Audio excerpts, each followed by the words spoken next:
Islamic Research Center. رسول اللہ صلی اللہ علیہ وسلم نے فرمایا، رات کی تاریکی میں اگر آپ بیدار ہو جائیں، آنکھ کھل جائے اور آپ یہ پڑھ لیتے ہیں سبحان اللہ والحمد للہ ولا الہ الا اللہ واللہ اکبر ولا حول ولا قوة الا باللہ العلی العظیم لا الہ الا اللہ وحدہ لا شریک لہ لہ الملک ولہ الحمد وهو علی کل شیء قدیر، جو بھی دعا کریں گے اللہ تعالیٰ اس کو قبول کرنے گے۔ تو کم از کم انسان کو اس طرح کے مواقع کی تلاش کرنی چاہیے۔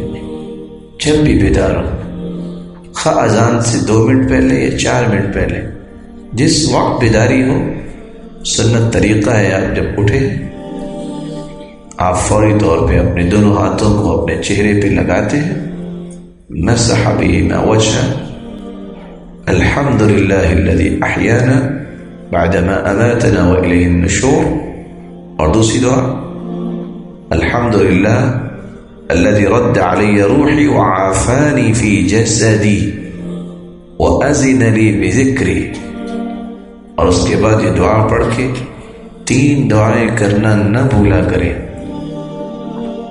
اللهم اغفر لي ولوالدي وارحمني ولوالدي وارزقني، اور زندگی کی ہر قسم کی بیماریوں سے بچنے کے لیے اپنے لیے، والدین کے لیے اللهم اشفني ولوالدي ولأهلي ولأولادي واجعلهم قادة، اے اللہ مجھے اور میرے والدین، گھر والوں اور بچوں کو ہر قسم کی بیماری سے بچا اور انہیں دنیا کے رہبر و رہنما بنا۔ اور بھی جو انسان کی طلب ہو یہ دعا کرنی چاہیے، اور یہ اتنا انتہائی خوبصورت موقع ہوتا ہے کہ اللہ تعالیٰ قبول فرماتے، اور یہی آپ کے نیک ہونے کی دلیل ہوگی۔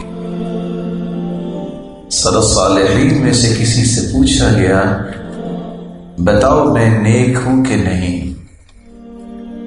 کہا اللہ ہی جانتا، غیب کا علم تو میرے پاس نہیں۔ کہا نہیں، بتاؤ میں نیک ہوں کہ نہیں؟ کہا ایک سوال میں کرتا ہوں، پھر بتاؤں گا کہ نیک ہو کہ نہیں۔ یہ بتاؤ تم والدین کے لیے دعا کرتے ہو؟ قال نعم، دعا کرتا ہوں۔ کہا آپ کیسے کہہ رہے ہیں کہ میں پھر نیک ہوں؟